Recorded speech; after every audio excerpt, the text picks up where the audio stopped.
ಅನುದಿನ ಅನುಕ್ಷಣ ಮನೆಯಲ್ಲೂ ಕಲಿಯೋಣ, ಕಲಿಕೆಯ ಹೊಸ ಹಾದಿಯಲಿ ಜೊತೆಗೂಡಿ ಹೆಜ್ಜೆಯ ಹಾಕೋಣ, ಸಂತಸದಿ ಕಲಿಯೋಣ ನಮ್ಮ ಹೆಮ್ಮೆಯ ಈ ಕ್ಲಾಸಿನಲ್ಲಿ. Yes, sir. Yes, teacher. Present, ma'am. अस्सलाम वालेकुम, खुशामदीद अज़ीज़ तलबा व नाज़रीन। मैं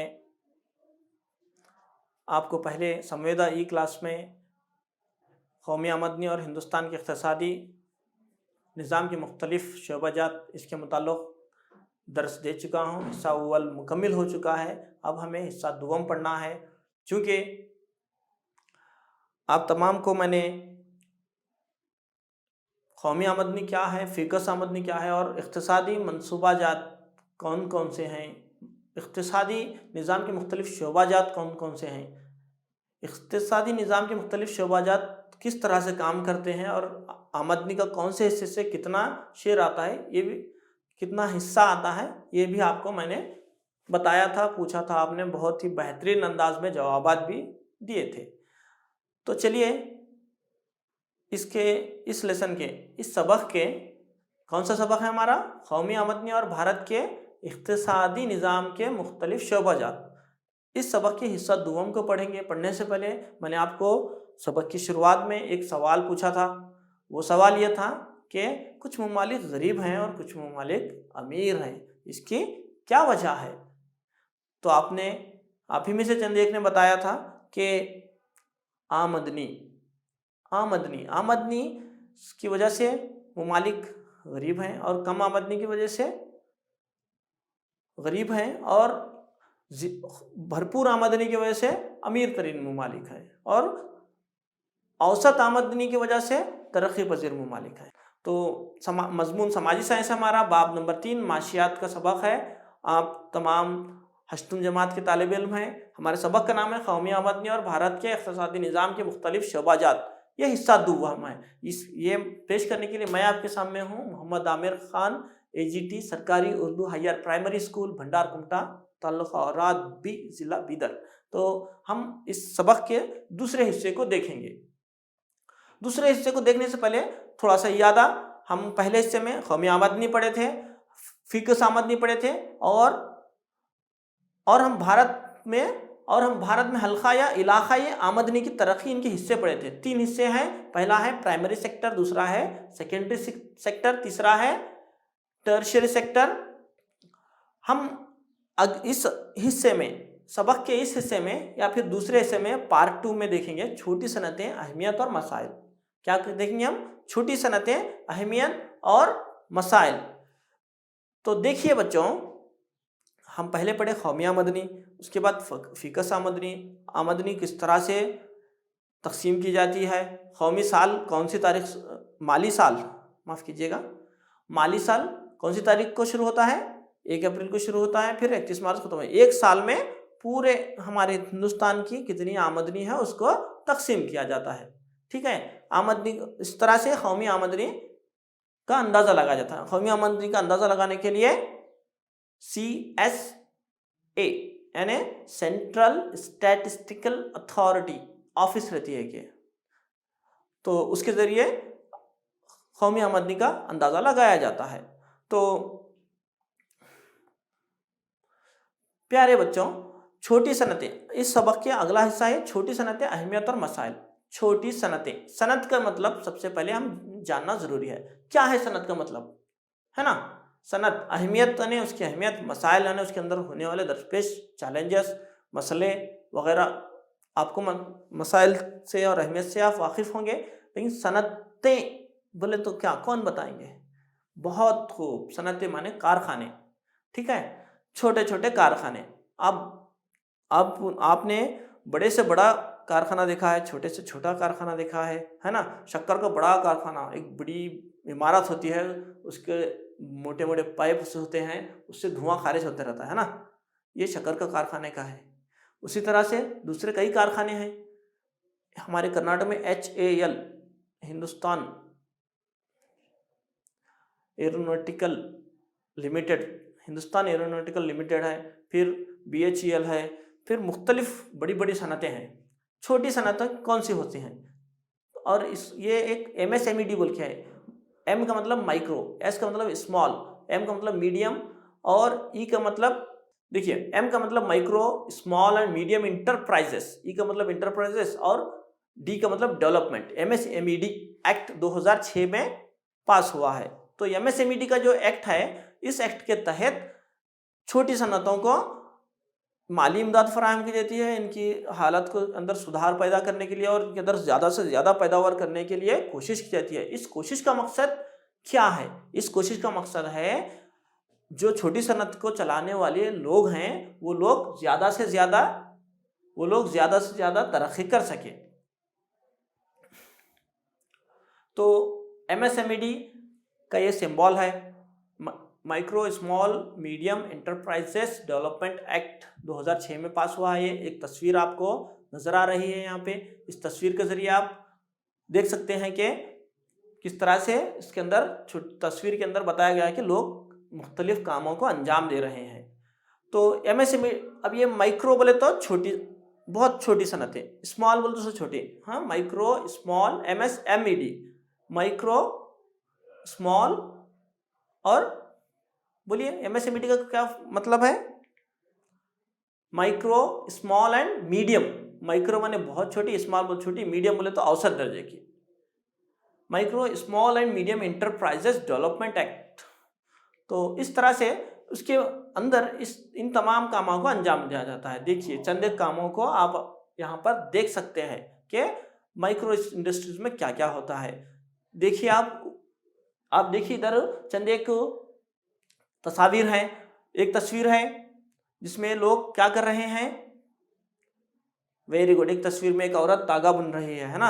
एक तस्वीर में फिर क्या किया जा रहा है? लोग तागा कपड़े बना रहे हैं। और एक तस्वीर में क्या कर रहे हैं लोग? देखिए, आप देखकर बताइए। Very good. हाँ, इसके अंदर छोटे छोटे मुख्तलिफ कामों का जो अंजाम दे रहे हैं। एक मिल है कपड़े की, है ना। ये सब छोटी सनतें हैं। छोटी सनतों को तरक्की देना हमारे हिंदुस्तान में बहुत ज़रूरी है। तो आगे देखिए, हम एक सनत कायम करने के लिए, छोटी सनतें, औसत दर्जे की सनतें कायम करने के लिए क्या क्या चीज़ें दरकार हैं, कितना चीज़ें नहीं बल्कि कितने पैसे दरकार हैं, वो देखना हमें बहुत ज़रूरी है। सनत पैदावार का शोबा, देखिए यहाँ पे सनत है, पैदावार का शोबा है, खिदमात का शोबा है। सनत है, पैदावार का शोबा है और खिदमात का शोबा है। तो दूसरी लाइन में है मशीनों के लिए सरमायाकारी और मशीनी औजार है। सबसे पहले है बहुत छोटी सनत। सबसे पहले क्या है? बहुत छोटी सनत। उसको कायम करने के लिए क्या चाहिए हमें? 25 लाख रुपए चाहिए। 2014 के एक अंदाजे के मुताबिक, 2014 के ये माइक्रो स्मॉल इंडस्ट्रीज का जो MSMED एक्ट है, उस एक्ट के तहत तो ये तफसीलात हैं कि बहुत छोटी सनत को कायम करने के लिए कितने रुपए चाहिए? 25 लाख रुपए चाहिए। और मशीनी औजार उसको 10 लाख रुपए के चाहिए। छोटी सनत को कायम करने के लिए 25 लाख से 5 करोड़ तक रुपया चाहिए। फिर और उसको मशीनी औजार 10 लाख से 2 करोड़ रुपए के चाहिए। फिर है औसत दर्जे की सनत को कायम करने के लिए 5 करोड़ तक 10 करोड़ रुपए की लागत है। फिर उसके अंदर खिदमात के शोबे की देखिए हम 2 करोड़ तो 5 करोड़ रुपए दरकार हैं। हम यहाँ पर छोटी सनतों की लागत के बारे में भी देख चुके हैं, कितना पैसा चाहिए, कितनी मशीनी औजार चाहिए। फिर उसके के साथ साथ हम छोटी सनतों की अहमियत में सबसे पहले देखें रोज़गार की फराहमी। तो लोग बड़े बड़े शहरों को काम के लिए जाने के बजाय छोटी सनतें अपने इलाके में कायम कर सकते हैं। शहरों में भी छोटी सनतें कायम हो सकती हैं, देहातों में भी छोटी सनतें कायम हो सकती हैं। और छोटी सनतों से चंद लोगों को रोज़गार मिलता है और कम कीमत पे अशिया तैयार होती हैं और लोकल एरियाज़ में सेल की जा सकती है। बड़ी सनतें बहुत दूरी पर कायम हैं हमारे मुल्क में और उसके भी कई वजूहात हैं। बड़ी सनतों को कच्चा माल बहुत ज़्यादा दरकार होता है, लोग बहुत ज़्यादा काम करना और बहुत ज़्यादा लागत होती है। फिर वसाइल और हुनरमंदी का इस्तेमाल।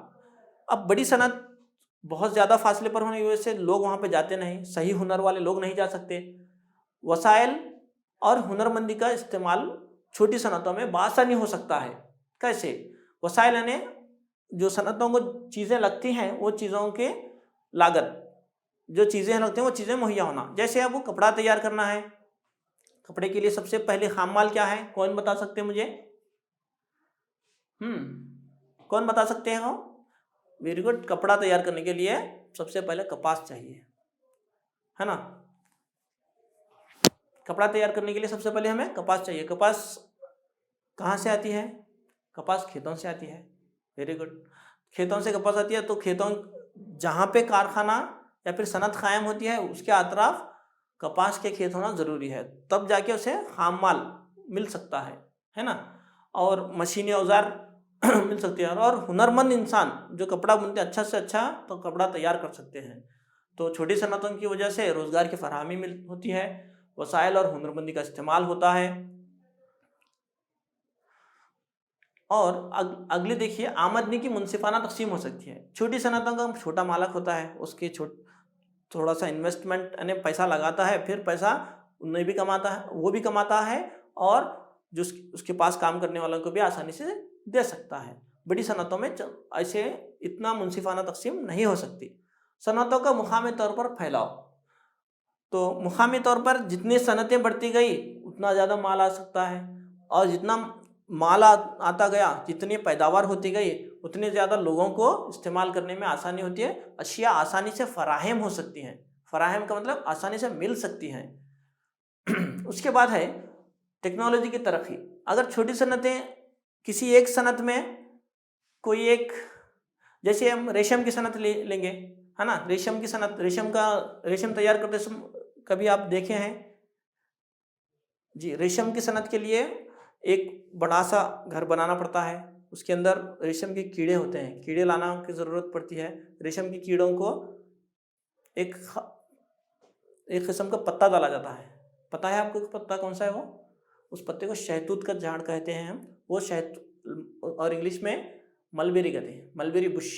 तो मलबेरी का पत्ता खाकर रेशम का कीड़ा थूकने के बाद उसका जो लुबाब है, उस लुबाब से रेशम का तागा बनता है, और उसी से रेशम के कपड़े तैयार होते हैं। तो इस तरह से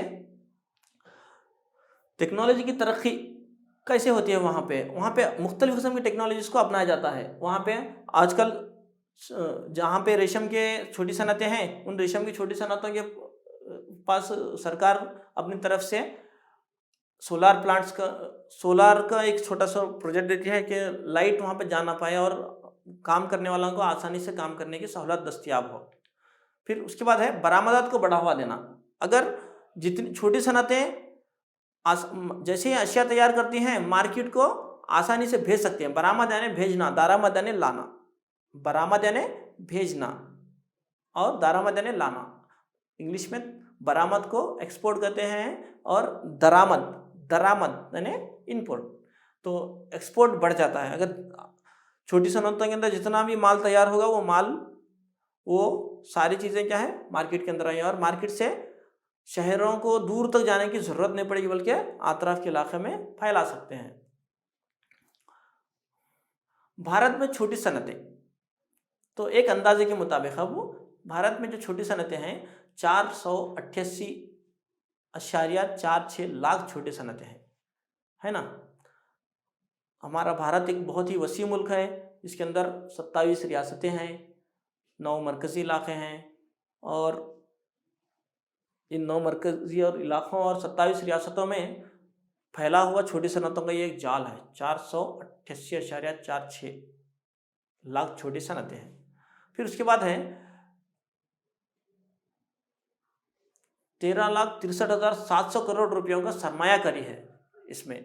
अब ये सरमायाकारी बढ़ चुका है। सरमायाकारी एक अंदाजे के मुताबिक है जो स्टैटिस्टिकल डिपार्टमेंट लगाता है। ये बहुत ज़्यादा भी हो सकता है, उससे कम भी हो सकता है। फिर उसके बाद है 11.14 करोड़ बरसरे रोज़गार हैं, यानी लोग उसके अंदर काम करते हैं। 11.14 करोड़ बरसरे रोज़गार यानी लोग उसके अंदर काम करते हैं, उससे नौकरियां मिली हैं छोटी सनतों से। तो अजीज़ बच्चों, अब इन छोटी सनतों के मसाइल क्या हैं? छोटी सनतों को बहुत सारे मसाइल दरपेश हैं।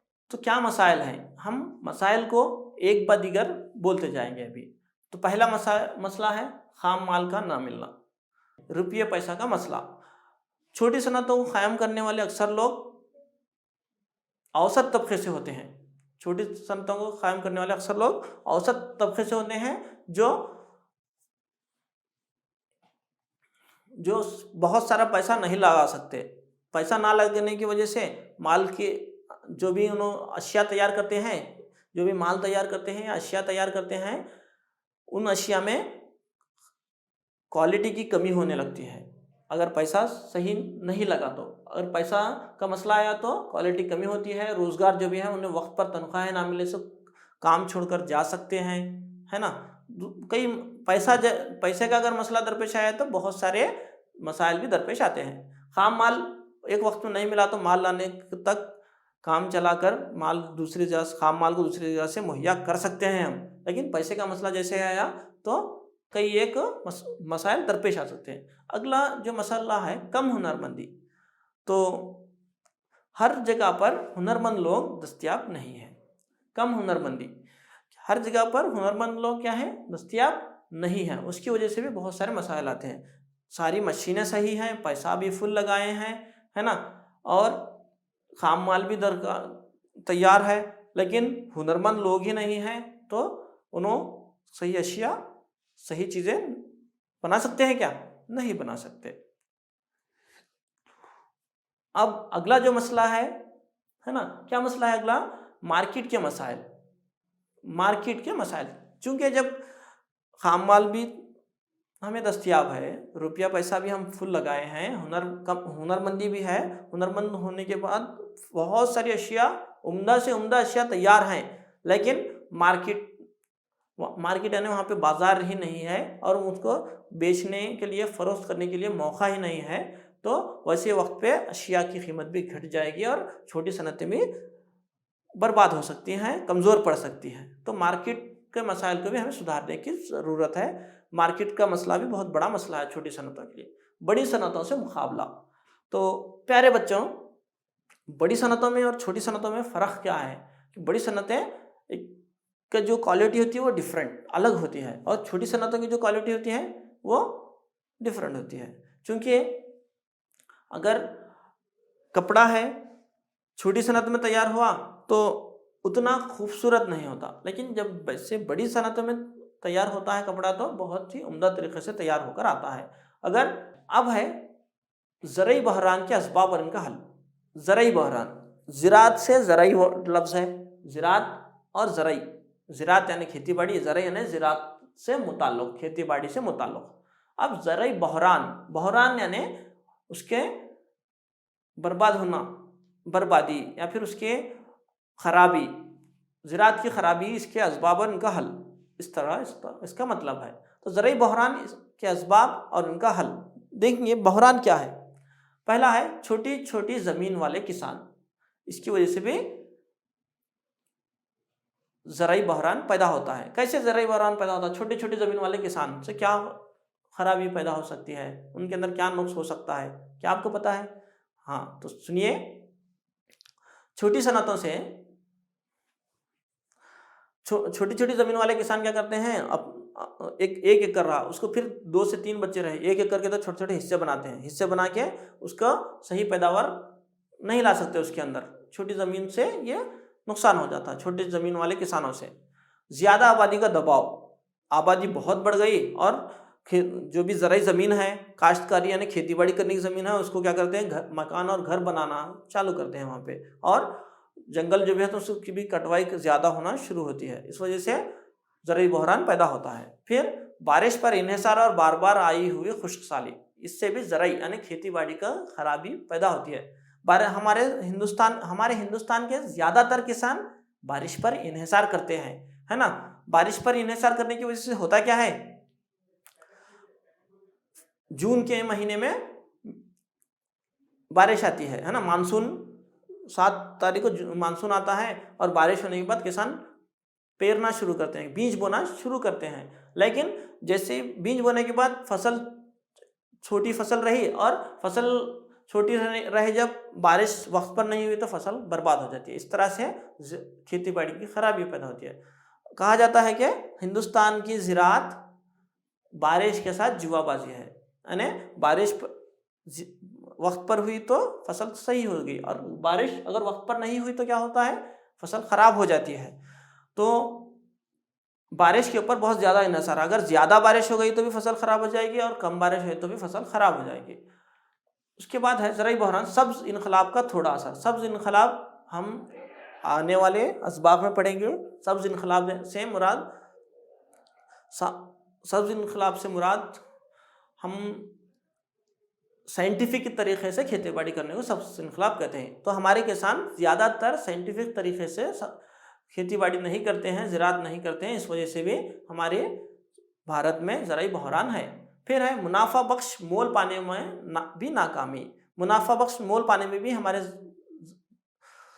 हमारे किसान क्या है, नाकाम है। क्यों नाकाम है? क्योंकि उन्हों अगर तुअर की काश्त करे, बहुत ज़्यादा तुअर की जब काश्त हुई तो मार्केट के अंदर तुअर की कीमत घटा दी जाती है और किसानों को कम फ़ायदा होता है। ये बहुत बड़ा मसला है। फिर माली इदारों से भी कम इमदाद। माली इदारे कौन से हैं? सरकारी माली जो इदारे हैं, सरकार की तरफ से कम इमदाद होने की वजह से भी हमारे ज़राई बहरान पैदा हो रहा है। फिर है पानी के ज़रिए सैराबी पर और दूसरी बुनियादी सहूलतों में सरमाया लगाने वालों की कमी। पानी के ज़रिए सैराबी कम है, पानी कम मुहैया होता है खेतों को आबपाशी के ज़रिए, और खेतों के लिए सरमाया करने वाले बहुत कम हैं। खेतों के अंदर पैसा लगाना नहीं चाहता क्योंकि खेतों से उतना ज़्यादा इनकम रिटर्न नहीं है। अगला हमें पॉइंट देखना है ज़राअत के बहरान को दूर करने वाले हल। तो ये ज़राअत का जो भी बहरान था उसको कैसे दूर कर सकते हैं? सबसे पहले सरकारी सरमायाकारी को ज़्यादा करना। सरकारी सरमायाकारी यानी पैसा देना खेती बाड़ी करने के लिए, दूसरी अलग अलग किस्म की अशिया देना, जैसे ट्रैक्टर देती है सरकार, दूसरी कई अशिया खाद देती है और बीज देती है, इस तरह के कई एक अशिया दी जाती है। तो सरकारी सरमायाकारी, सरकारी तौर पे इमदाद होना ज़रूरी है। खर्चाजात है ना, खर्चाजात इमदाद की सहूलतों को ज़्यादा करना। अगर इमदाद की सहूलतें ज़्यादा हो गई तो किसान को ज़्यादा सहूलत मिलती है और अच्छे से अच्छा फसल उगा सकते हैं। मार्केट में सुधार लाना, मार्केट में सही कीमत पे किसानों के फसल को ख़रीदा जाना बहुत ज़रूरी है। अगर सही कीमत पे फसल नहीं खरीदी गई तो बड़े मुश्किलात दरपेश हैं। फिर है फसल बीमा। फसल बीमा आजकल हम अक्सर टीवी के एड्स में देखते हैं, प्रधानमंत्री फसल बीमा योजना। आपको यहाँ पर तस्वीर में नज़र आ रहा है कि फसल बीमा योजना का एक छोटा सा निशान है। उससे सरकार ने आपकी सरकार ने कई कंपनियों को इंश्योरेंस क्लेम करने के लिए, इंश्योरेंस लगाने के लिए, बीमा यानी इंश्योरेंस, फसल अगर ख़राब हो गई तो इंश्योरेंस कंपनी इनको पैसा देती है। यानी किसान क्या करते हैं, अपनी फसल के ऊपर कुछ रकम बांधते हैं और थोड़ी सी रकम बांधते हैं। अगर फसल ख़राब हो गई तो वो कंपनी उन्हें जितने पैसों की फसल थी उतने पूरे पैसे अदा करते हैं। इस तरह की सहूलत को कामयाब बनाना, कामयाब बहुत कम है हमारे मुल्क में। योजना है लेकिन कामयाबी कम होने की वजह से फिर भी किसान खस्ता हाल है। इस्लाहात और अखलाकी मदद ज़रूरी। इस्लाहात यानी जो भी खराबियां हैं खेती बाड़ी करने में, साइंटिफिक तरीके से नहीं कर रहे तो उनको साइंटिफिक तरीके से करने लगाना चाहिए और सही वक्त पे सही फसल उगाने की ज़रूरत है। और है अगर किसानों को अच्छी हालत में लाना है तो ये लास्ट जो सामने पॉइंट है, निजी साहूकारों से सूदी लेन देन पर रोक लगाना चाहिए। क्योंकि साहूकार क्या करते हैं, बहुत ही ऊंची शरह पर सूद से पैसा देते हैं, बहुत ऊंची शरह पर 5 की शरह से 10 की शरह से महाना वाले सूद से पैसा देते हैं और किसान जो भी फसल उगाते हैं वो फसल का पैसा पूरा साहूकारों को ही देना पड़ता है। तो ये बहुत अहम चीज़ है कि निजी साहूकारों से सूदी लेन देन पर रोकथाम लगाना चाहिए और किसानों के जो खस्ता हाली है उसको दुरुस्त करना चाहिए। फिर है यानी इसके ऊपर मैं और एक पॉइंट आपको बताना चाहूँगा कि हमारे आज़ादी से पहले कहा जाता था कि हमारे हिंदुस्तान के किसान गरीब पैदा होते हैं, हमारे हिंदुस्तान के किसान कर्जदार पैदा होते हैं, कर्जदार जीते हैं और कर्जदार ही मर जाते हैं और उनके बच्चों को भी क्या है, विरासत में कर्जा ही देकर जाते हैं। इस तरह से कहा जाता था। तो उस हालत को हमें बेहतर बनाने की ज़रूरत है। तो यहाँ पर हमारे सबक का इख्तिताम होता है। हिस्सा अव्वल पहले हो चुका है, ये हिस्सा दुव्वम था। अभी हम सबक की मश्क को देखेंगे। मुनासिब अल्फाज से खानापुरी कीजिए। पहली खानापुरी है, फ़ी की आमदनी के लिए कौमी आमदनी डायरा से तकसीम करना है। तो आप हम हिस्सा अव्वल में पढ़ चुके थे। फीकिस आमदनी हासिल करने के लिए कौमी आमदनी को किससे तकसीम करना है? कौन बता सकते हैं? सही जवाब है, हम फीकिस आमदनी को फीकिस आमदनी हासिल करने के लिए कौमी आमदनी को कुल तादाद से तकसीम करना है। Very good. दूसरा सवाल है, दूसरी खानापुरी, भारत में कौमी आमदनी का अंदाज़ा लगाने की जवाबदेही लेने वाले इदारे का नाम क्या है? कौन बताएंगे? मरकज़ी, बोलिए, हम सही बोल रहे हैं, हम मरकज़ी आदाद व शुमार अथॉरिटी। वेरी गुड, सही जवाब है। अगला खानापुरी है, भारत की कौमी आमदनी में सबसे बड़ा हिस्सा डायजा शोबे का है। 3 शोबे पढ़े थे हम, हल्के भी उससे बोलेंगे, शोबे उससे बोलेंगे, हिस्से भी उससे ही बोलेंगे। पहला हिस्सा हम कौन सा पढ़े थे जी? पहला हिस्सा तिजारत, माफ़ी चाहता हूँ, पहला हिस्सा ज़राअत का, दूसरा हिस्सा सनअतों का, तीसरा हिस्सा खिदमत का हिस्सा। तो तीसरे हिस्से का सब में ज़्यादा हिस्सा है। भारत में कौमी आमदनी में सबसे बड़ा हिस्सा खिदमत के शोबे का है। अगली खानापुरी, छोटी सनतों में डाइजेश, छोटी सनतें डाइजेश में तशरीह की जाती हैं। छोटी सनतें डाइजेश में तशरीह की जाती हैं। किस में तशरीह की जाती हैं? एक अंग्रेजी में पढ़ाया था मैं अभी, MSMED बोलकर, MSMED में तशरीह की जाती हैं। फिर है 5वीं खानापुरी है, पढ़िए। भारत की ज़राअत डाइजेश से जुआ खेलती है, ऐसा कहा जाता है। किससे जुआ खेलती है? वेरी गुड, सही जवाब, बिल्कुल। भारत की ज़राअत बारिश से जुआ खेलती है, ऐसा कहा जाता है। बारिश सही हुई तो फसल सही होती है, बारिश खराब हुई तो फसल भी खराब हो जाती है। अब अगले दरसी किताब के सवालात हैं। कौमी आमदनी की तशरीह कीजिए, आपको पढ़ाया गया था, उसको बेहतर तरीके से आप हासिल कर सकते हैं, है ना। फिर है 2015 में 5 ख़ानदान के अफराद की आमदनी कितनी है? पढ़कर बोलिए, वो कैसे पढ़ना चाहिए? इकाई, दाही, सैकड़ा, हज़ार, 10,000, लाख। 5,67,890 हो तो ख़ानदान के हर एक फ़र्द की फ़िक्स आमदनी कितनी होगी? हिसाब लगाओ। इसको क्या करना है हमें? 5 ख़ानदान के 5 अफराद से तकसीम करना है। 5 अफराद से तकसीम करने के बाद हमें उसके आदाद शुमार, उस कितनी आमदनी है, फ़िक्स आमदनी एक ख़ानदान की मालूम हो जाएगी। फिर है अगला सवाल है, भारत जैसे मुल्क में छोटी सनतें किस तरह मददगार होती हैं, इसके बारे में बताएं, है ना। छोटी सनतों की अहमियत को हम बता सकते हैं। रोज़गार की फराहमी हासिल हो सकती है, वसाइल और हुनरमंदी का इस्तेमाल हो सकता है, आमदनी में मुनसिफाना तकसीम हो सकता है, वगैरह। नंबर 4, भारत में ज़राई ज़मीन रखने वालों की तादाद क्यों कम होती जा रही है? असबाब बताओ। आबादी के दबाव की वजह से आबादी ज़्यादा हो रही है और ज़राई ज़मीन कम हो जा रही है। ग्रुप में बहस कीजिए, इन दर्जल उन्वानों तक की तशरीह कीजिए। कैसे करना? भारत में ज़राई बहरान के असबाब क्या हैं, तशरीह कीजिए, है ना। बहरान पढ़े हम, उसको नंबर वारी हमें गिनाना है। ज़राती बहरान के बहुत सारे ज़राती बहरान की वजूहात हैं। फिर है भारत में ज़राई बहरान का हल क्या है, बहस कीजिए। हल को भी हमने देखा है, उसको भी हम दरसी किताब के ज़रिए हासिल कर सकते हैं। और उसमें एक हम फसल बीमा के बारे में भी पढ़े थे, जो कि बहुत ही रिसेंट करेंट टॉपिक है। तो यहाँ पे हमारी ई संवेद क्लास का अख्तिताम होता है। खुदा हाफिज़। अनुदिना अनुक्षणा